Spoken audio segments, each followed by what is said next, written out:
इसमें खूब हरियाली होती है।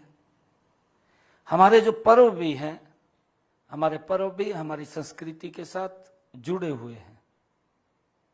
और मेरा परम सौभाग्य है कि पूजा फाउंडेशन ने इस बहुत अच्छे कार्यक्रम का आयोजन किया कि हमारे उत्कृष्ट बच्चे,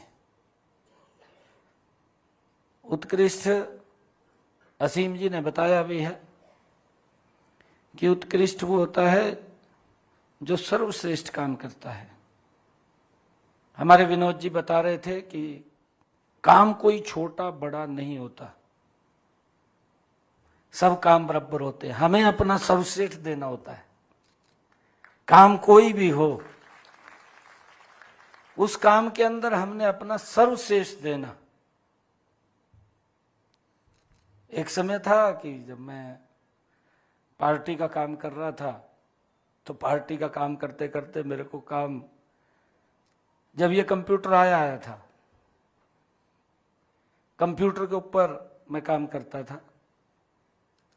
कई लोग प्रचार भी करते थे, बोलते थे कि सारी पार्टी कंप्यूटर में बंद कर दी, इस प्रकार की बात करते थे। परंतु फिर उसी में से एक पार्टी ने तय किया कि एक बुक निकालेंगे। हम दो लोग, 2-3 लोग होते थे, उसको लिखना, लिख करके फिर कंप्यूटर में सारा का सारा उसकी रजिस्ट करनी, रजिस्ट करके उसको भेजना कि ये प्रिंट होकर के आए। और जब प्रिंट होकर के आती थी तो उसको पोस्ट करना, स्वयं अपने आप उसके ऊपर टिकटें लगानी, लगा करके फिर उसको पोस्ट करके आनी। जितनी बुक्स वापस आ जाती थी महीने में, फिर उनकी चिंता करनी कि क्यों वापस आई, वो भी चिंता होती थी। इसका कोई व्यक्ति का एड्रेस गलत है, या पोस्टमैन ने किसी कारण से अभी दूर पड़ता है, अभी नहीं गया, वापस भेज दी, ये भी कारण हो सकता है। फिर उसकी चिंता करनी। और ये रूटीन का काम, ये नहीं है कि 1 महीने का काम, अगले महीने में फिर तैयार है, डेट फिक्स है। परंतु उसके अंदर धीरे धीरे करके वो बुक्स बढ़ती चली गई। प्रदेश के अंदर वो काफी संख्या में सर्कुलेशन उसका चला गया। उसका एक हमने सर्वश्रेष्ठ दिया। आज हमारे सामने जो बच्चे बैठे हैं और जो विनोद जी ने बात कही है कि कोई काम कोई छोटा नहीं है, बड़ा नहीं है। आज पार्टी है या ये कि आदरणीय मोदी जी और पार्टी ने, आज एक समय था कि मैं कंप्यूटर भी चलाता था और मुझे ध्यान में, यहाँ जिलाध्यक्ष के रूप में काम किया मैंने अंबाला के अंदर। जगमोहन जी बैठे हैं, जगमोहन जी महामंत्री होते थे मेरे साथ, मैं जिला का अध्यक्ष होता था। मैं गांव में जाता था, मैं नारायणगढ़ में, क्योंकि वहां से चुनाव लड़ा, नारायणगढ़ से जब मैं वोट मांगने जाता था, तो वोट मांगने जाता था, जब मैं बात रखता था अपनी जाकर के लोगों के बीच में, लोग ध्यान से सुनते थे, लोग आते भी थे काफी संख्या में सुनने के लिए। और जब मैं बात रख करके अपनी समापन करता था बात, फिर बुजुर्ग बैठ करके चर्चा करते थे, गांव के लोग मेरे मुंह के ऊपर ही बोलते थे। मेरे को कहते थे, कहा भाई छोरा तो ठीक है, कहा पर पार्टी का हिसाब किताब नहीं है। ये बात बोलते थे। फिर मैं उनको बोलता था, मघा जी आप कह रहे पार्टी का हिसाब किताब नहीं है, आप अगर खड़े होगे, आपने वोट दे दिया तो पार्टी का हिसाब किताब बन जाएगा। मोदी जी के नेतृत्व के अंदर मैं ये कह रहा हूं कि ये सर्वश्रेष्ठ होता है, अपना देना होता है। मोदी जी के नेतृत्व के अंदर एक बार सरकार आई, लगातार सरकार बन रही है, इस प्रदेश के लोग ही चल रहे हैं।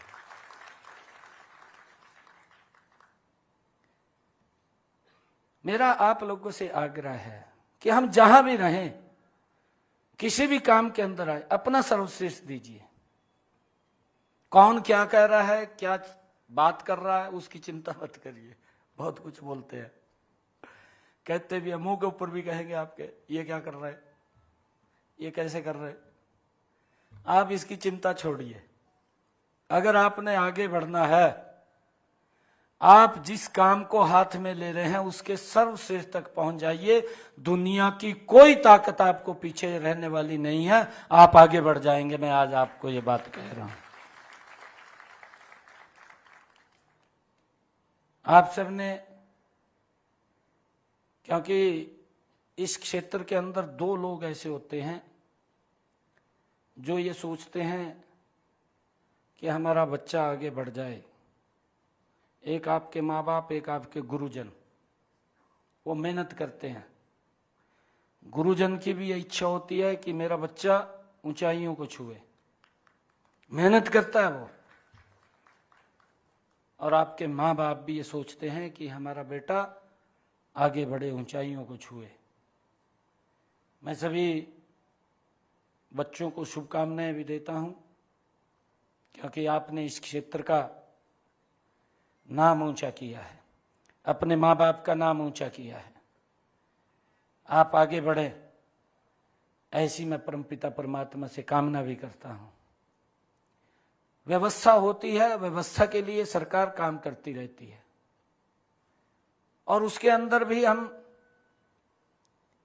बड़ी प्रखरता से जो हमने सोचा है, हम उस दिशा में काम करते रहते हैं। अभी पिछले दिनों जब ये चुनाव चल रहे थे विधानसभा के, तो मैंने कुछ वैकेंसीज निकाली। मैंने बोल दिया कि हम इतनी बच्चों को नौकरी लगाएंगे। लगभग 16,000 बच्चों को मैंने ज्वाइनिंग लेटर दिया, ज्वाइन करवा दिया उनको मैंने। कोड ऑफ कंडक्ट लग गया। कोड ऑफ कंडक्ट लगा तो लगभग 25-26 हजार बच्चा, उनके रिजल्ट तैयार हो गए थे, रिजल्ट निकलने थे। तो एकदम विपक्ष वाले भी बड़े एक्टिव होते हैं।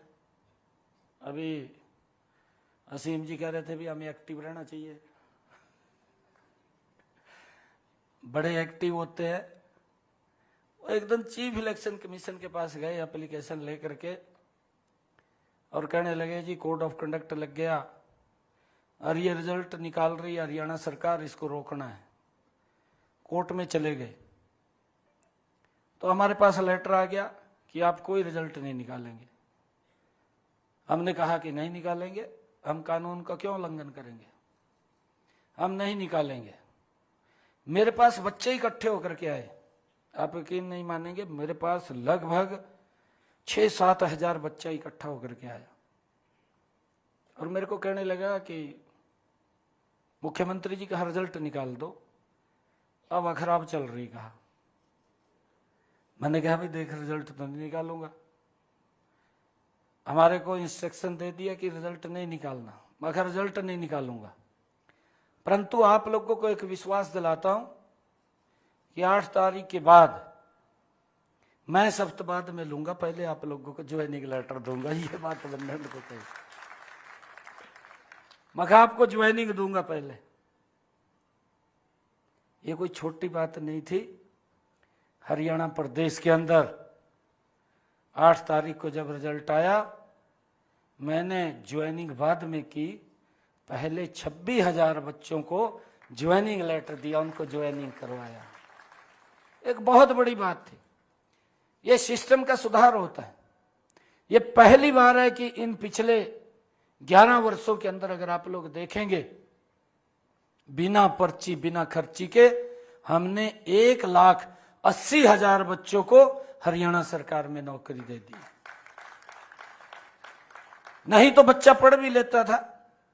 एवं आप टॉप आए हैं, कई बच्चे मेरे को मिलते थे, कहा जी मैंने टॉप आया, मैं 3 बार ही आया, परंतु इंटरव्यू में रह जाता था, नहीं लगते थे।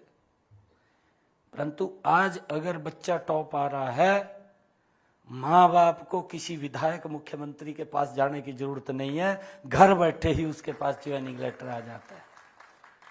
ये सिस्टम का सुधारीकरण किया है, ये कोई छोटा विषय नहीं है। और अभी हमने इसके पीछे की एक बड़ी ताकत है, उसको पर स्टैंड भी लिया गया, स्टैंड लिया गया। कई लोग बोल देते हैं, कहा बच्चे की मेहनत है, बच्चा ने मेहनत करके और वो टॉप किया है। कहा भाई बच्चे की मेहनत है, किसने निकाला है? कोई नहीं निकारता। बच्चे की मेहनत है और बच्चे की मेहनत के कारण ही वो लगा है। परंतु एक समय था कि बच्चा मेहनत भी करता था, नौकरी भी नहीं लगता था, पैसे भी चले जाते थे, परंतु आज उस बच्चे की मेहनत को फल लग रहा है। आज माँ बाप को चिंता नहीं है। ये सरकार का सिस्टम है। हमने इन्हीं पिछले 11 वर्षों के अंदर देखा, मैं कई कॉलेजों के अंदर भी गया हूं, कि हमारी बेटियों को ग्रामीण क्षेत्र से बाहर अगर आना पड़ता था दूर कहीं पढ़ने के लिए, माँ बाप अलाउ नहीं करते थे। बहुत सारी बेटियां पढ़ने से रह जाती थी। कई बार तो दिक्कतें ऐसी थी कि संसाधन नहीं होते थे, संसाधनों की वजह से नहीं पढ़ पाती थी। परंतु हमने पिछले 11 वर्षों के अंदर अगर आप लोग देखेंगे, पूरे प्रदेश का एक रोड मैप खड़ा किया और एक बात कही कि हर 20 किलोमीटर के ऊपर एक राजकीय महाविद्यालय ये बेटियों को मिलेगा। और आज मिल रहा, हमारी बेटियां पढ़ रही हैं हर 20 किलोमीटर के ऊपर हरियाणा प्रदेश के अंदर। इस सिस्टम को खड़ा किया है। आदरणीय प्रधानमंत्री जी ने अभी न्यू एजुकेशन पॉलिसी लागू की है। आदरणीय प्रधानमंत्री जी ने उसका टारगेट दिया, परंतु हमने हरियाणा के अंदर 2025 का उसका टारगेट लिया और हमें खुशी है कि हम उस टारगेट को अचीव कर रहे हैं। ये 25 जब खत्म होगा, पूर्ण रूप से 100% न्यू एजुकेशन पॉलिसी हर स्कूल और कॉलेज यूनिवर्सिटी के अंदर वो लागू हो जाएगी। यूनिवर्सिटियों में तो लागू हो गई है। लगातार जो एक बच्चों को वातावरण मिलना चाहिए, उस वातावरण को लेकर के हम निरंतर सरकार काम कर रही है। और मुझे ये भी आपको बताते हुए, क्योंकि हमारे ऐसे उत्कृष्ट युवा यहां पर हैं, कि हमने इन पिछले 11 वर्षों में, क्योंकि गवर्नमेंट सेक्टर तो जॉब का एक लिमिटेड है, कितनी नौकरी उसके अंदर मिलेगी उतने ही उसके अंदर मिलेगी। परंतु हमने, आप देखेंगे पिछले 11 वर्षों में जो इन्वेस्टर्स आए हैं मोदी जी के नेतृत्व के अंदर, इन्वेस्टर्स आए हैं, मल्टीनेशनल इंडस्ट्री लगी है। अभी भी हमने अपने बजट भाषण के अंदर इसमें मैंने बोला है, जल्दी ही 1-2 दिन के अंदर ये ऐड लगने वाली है अखबारों के अंदर। हम हरियाणा प्रदेश के अंदर 10 IMT और खोलने वाले हैं। 5 के लिए तुरंत अभी ऐड लग जाएगी 1-2 दिन के अंदर, उसकी पूर्ण तैयारी कर ली है। कहां कहां IMT लगेंगी? एक IMT के अंदर लगभग 50-50 हजार से ज्यादा, 50-50 हजार से ज्यादा उसके अंदर नौकरियां एक IMT के अंदर क्रिएट होंगी। और हमने इसी अपने बजट के अंदर यह भी कहा है कि आजकल जो एडवांस टेक्निक आ गई है, हम देखते हैं आजकल आर्टिफिशियल इंटेलिजेंस, उसके माध्यम से हम गुरुग्राम को एक बड़ा हब वहां बनाने की हमने बात की है। एक पंचकुला इधर बड़ा हब बने, जिसके अंदर 50-50 लाख नौकरी उसके अंदर क्रिएट होने वाली है। हम इसको लेकर के गति से उसके अंदर काम कर रहे हैं। और मुझे खुशी है बताते हुए कि अंबाला भी उसके अंदर ये क्षेत्र है, यहाँ पर भी एक IMT जल्दी लग करके खड़ी हो जाएगी। और उसके लिए 1-2 दिन में ही ऐड आ जाएगी अखबारों के अंदर कि हम जहाँ जहाँ ज़मीन वो ई-भूमि से, या हमने पार्टनरशिप पॉलिसी जो किसान के साथ मिलकर के बनाई है, ताकि हमें दिक्कत न आए। क्योंकि यहाँ का जो वातावरण है, लोग अब बाहर से भी, अन्य राज्यों से भी आज हमारे हरियाणा के अंदर वो इन्वेस्ट करना चाहते हैं। और अब हम देखते भी हैं कि किस गति से ये देश और प्रदेश बड़ा है। इसका भी हमें ध्यान करना चाहिए कि आज हरियाणा के अगर किसी कोने से किसी दूसरे कोने में हम जाना चाहें तो मात्र 3-3.5 घंटे लगते हैं। 3.5 घंटे में आप हरियाणा के कोने से दूसरे कोने में चले जाते हैं। इतना जबरदस्त, इतनी गति से देश और प्रदेश बदल रहा है।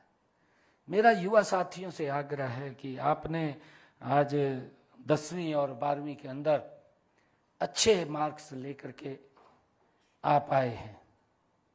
आगे आपने सेवाएं देनी है। आप में से ही डॉक्टर बनेंगे, आप में से ही इंजीनियर बनेंगे, आप में से ही एडवोकेट बनेंगे, आप में से ही जज लगेंगे, आप में से ही आईएएस अफसर लगेंगे, आप में से ही कोई एससीएस अफसर लगेगा, आप में से कोई विदेश में जाकर के सर्विस करेगा। ये हमारे किस्मत के अंदर क्या लिखा हुआ है, कहाँ हम जाकर के काम करेंगे। हम देखते हैं स्पेस में जाकर के कोई बच्चे काम करेंगे। शुभांशु शुक्ला भी आपके सामने है, स्पेस से आया है निकल करके, वो इन्हीं में से ही है। हमारे ये बच्चे तो हैं। और ये भारत की एक धरोहर है, ये राष्ट्र की धरोहर है, संपत्ति है राष्ट्र की। ये कोई वैसा व्यक्ति नहीं। एक डॉक्टर बनता है, डॉक्टर समाज को उसकी सोच रहती है कि हमारा समाज स्वस्थ और तंदुरुस्त रहे। सरकार उसके साथ साथ काम करती रहती है।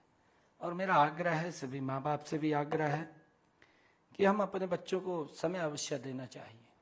उनसे मिलना, बातचीत करनी, ये करनी चाहिए, क्योंकि बच्चा कहीं गलत रास्ते पे न चला जाए। उसको लेकर के हमने पिछले दिनों लगातार हम एक अभियान पूरे प्रदेश के अंदर चलाया हुआ है। हमारे पंकज नैन जी उसको सारे को देखते हैं। कहीं भी कार्यक्रम हरियाणा में होता है, पंकज नैन जी उसको जाकर के उसकी पूरी की पूरी व्यवस्था, कितना गजब का वो कार्यक्रम होता है। उसमें हजारों की संख्या में युवा साथी निकल करके आता है। हमने पिछले दिनों साइक्लोथॉन यात्रा नशे के खिलाफ वो चलाई, पूरे प्रदेश के अंदर वो यात्रा निकली। 7.5 लाख युवाओं ने हरियाणा प्रदेश के उस साइक्लोथॉन के अंदर हिस्सा लिया। और जहां कार्यक्रम होता था वहां तो 25 से 30 हजार, 40 हजार युवा एकत्र होता था, फिर वो चलते थे। और अभी हर महीने हम एक कार्यक्रम करते हैं बड़ा, किसी न किसी जिले के अंदर इस नशे के खिलाफ युवाओं में जागृति हो, उसको लेकर के हम काम करते हैं। तो उसमें भी बहुत सारा युवा अब इसके साथ जुड़ता है और अपने आप आता है। मेरे ख्याल से हमने अभी पिछले महीने कैथल में किया, 1 लाख से ज़्यादा युवाओं ने अपना रजिस्ट्रेशन कराया पोर्टल के ऊपर, 1 लाख से ज़्यादा। मेरा आग्रह है आप लोगों से, माँ बाप से भी आग्रह है, युवा साथियों से भी आग्रह है कि हम गलत रास्ता न चुनें। गलत रास्ता अगर हम चुनते हैं तो नुकसान परिवार का तो होता है, परिवार के साथ साथ समाज का नुकसान होता है, समाज के साथ साथ राष्ट्र का भी नुकसान होता है। जिस प्रकार का व्यक्तित्व इस राष्ट्र को चाहिए, जिस प्रकार का व्यक्तित्व इस प्रदेश और समाज को चाहिए, वो व्यक्तित्व कहीं ना कहीं उस गलत रास्ते से धूमिल हो जाता है, वो हमें नहीं मिल पाता।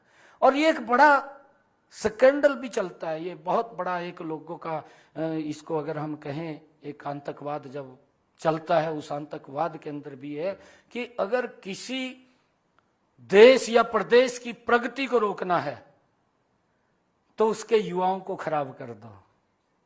वो बड़े तरीके से काम करते हैं, वो लोग नशा पहुंचाते हैं, यूनिवर्सिटी के अंदर पहुंचाते हैं, कॉलेज के अंदर पहुंचाना शुरू कर देते हैं, ये स्कूलों में शुरू कर देते हैं। मेरा टीचर से भी आग्रह है कि आप अपने अपने स्कूलों के अंदर, कॉलेज के अंदर, यूनिवर्सिटीज के अंदर हमें इस बात का विशेष तौर से ध्यान रखना चाहिए कि कोई बाहरी व्यक्ति या कोई आंतरिक व्यक्ति बाहरी व्यक्ति से मिलकर के कहीं कोई नशा तो नहीं फैला रहा, उसको रोकने का काम करें। मैंने कहा है कि यह हमारी राष्ट्र की संपत्ति होता है और ये उसको खराब करने में कोई कोर कसर वो लोग नहीं छोड़ते। उसके लिए हमें जितना हम पढ़ाई के ऊपर बच्चों का ध्यान करते हैं, उससे ज्यादा ध्यान हमें इन ऐसे तत्वों की तरफ भी देना पड़ेगा कि कोई बाहरी तत्व इस प्रकार का हमारे संस्थान के अंदर आकर के कोई गलत बच्चों को लाइन तो नहीं दे रहा है। इस बात का भी हम ध्यान रखें। मैं आप सबको आज इस शुभ अवसर के ऊपर बहुत बहुत बधाई भी देता हूं, शुभकामनाएं देता हूं। आज इस उत्कृष्ट शिक्षा पुरस्कार समारोह में आप लोग आए हैं और सभी बच्चों को मैं बहुत बहुत शुभकामनाएं। आपके माता पिता को भी मैं बहुत बहुत बधाई देता हूं, क्योंकि वो बहुत मेहनत से आपको पढ़ाते हैं। आपको शायद पता भी नहीं चलता होगा बच्चों को कि वो कैसे कैसे करके, बच्चे की अगर ये डिमांड करता है कि मुझे इस चीज़ की आवश्यकता है, आपको नहीं पता लगता कि वो कहाँ से ला करके देता है, कैसे ला करके देता है, परंतु आपकी आवाज़ को वो कम नहीं होने देता, आपको आगे बढ़ाने का हर संभव प्रयास करता है। परंतु हम सब का भी दायित्व है कि हम जहाँ भी रहें और जहाँ भी हम सेवा में दें, ईमानदारी से काम करें। मेरा आपसे आग्रह है। आप सबसे एक और आग्रह करूंगा कि जब ये अभियान चल रहा है, हमारे बच्चे यहाँ पर हैं, एक पेड़ माँ के नाम, हम अवश्य अपने माँ बाप के नाम एक पेड़ अवश्य लगाएं, उसकी परवरिश करें, उसकी परवरिश भी करें। यह नहीं है खाली कि पेड़ लगा दिया, पेड़ लगा करके देखा नहीं है उसका क्या हो गया क्या नहीं हो गया, वो पनपा भी है नहीं पनपा है। मैंने पीछे अधिकारियों को कहा था कि हम इतना पेड़ लगाते हैं, पेड़ लगा करके हम क्या उनको देखते हैं, उसमें कितने पेड़ अभी जिंदा हैं, कितने पेड़ चले गए हैं। हमने ये अब तय कर लिया है कि जितना पेड़ लगेगा उसको जियो टैगिंग के साथ जोड़ेंगे। 5 साल तक अधिकारी उस जियो टैगिंग से उसको फॉलो करेंगे, देखेंगे कि उसकी प्रोग्रेस कितनी हो रही है, कैसे बढ़ रहा है। और मुझे खुशी है बताते हुए, ये पहली बार हुआ है हरियाणा प्रदेश के अंदर कि हमारे हरियाणा के अंदर जो 75 साल से ज्यादा आयु के वृक्ष हैं, 75 साल से ज्यादा आयु के वृक्ष हैं, जो उनकी परवरिश करता है, जो उनको देखता है, उनकी भी पेंशन लगाने का काम ये हरियाणा सरकार ने किया है। जो उन 75 साल से ज्यादा वृक्षों को देख रेख करता है, भी उनको कोई दिक्कत तो नहीं आ गई, वृक्ष सूख तो नहीं गया या कोई बीमारी तो नहीं लग गई, उसको देख रेख करेगा। अगर कोई बीमारी लगती है तो उसको ठीक कराएगा। 75 साल से ज्यादा के हरियाणा प्रदेश के अंदर 3800 वृक्ष हैं और उसको 1 साल की पेंशन 3000 रुपए देते हैं। 1 करोड़ से ज्यादा हमने उनके खाते के अंदर पेंशन पहुंचा दिया है। ये एक अनोखा अलग से वन वृक्षों की देख रेख के लिए हम प्रकृति के प्रति कितने सजग हैं, ये हम सब की, ये सरकार की जिम्मेवारी नहीं है, ये जिम्मेवारी हरियाणा प्रदेश के 2 करोड़ 80 लाख लोगों की जिम्मेवारी है। ये हमने टारगेट रखा है 2 करोड़ 10 लाख का। एक दिन में हम ये टारगेट पूरा कर सकते हैं।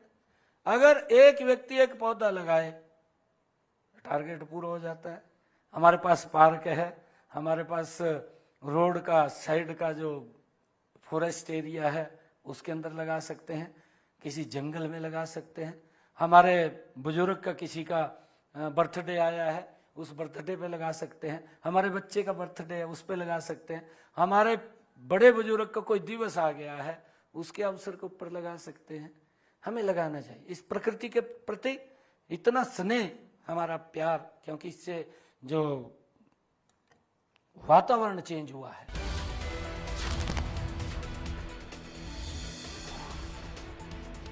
तो अंबाला से अभी आप मुख्यमंत्री नायब सिंह सैनी को सुन रहे थे। उत्कृष्ट शिक्षा पुरस्कार कार्यक्रम में पहुंचे हुए थे और नायब सिंह सैनी ने यहां पर कार्यक्रम को संबोधित करते हुए कई बड़ी बातें कही हैं। शपथ ग्रहण से पहले हमने युवाओं को नौकरी दी, इस बात को सीएम ने कहा।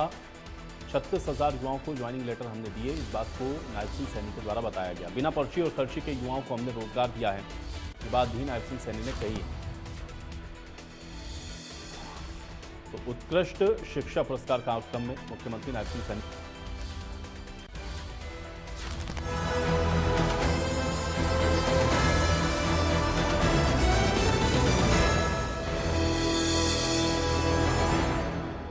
स्माइल। ना ना ना ना, गलत समझ रहे हैं आप।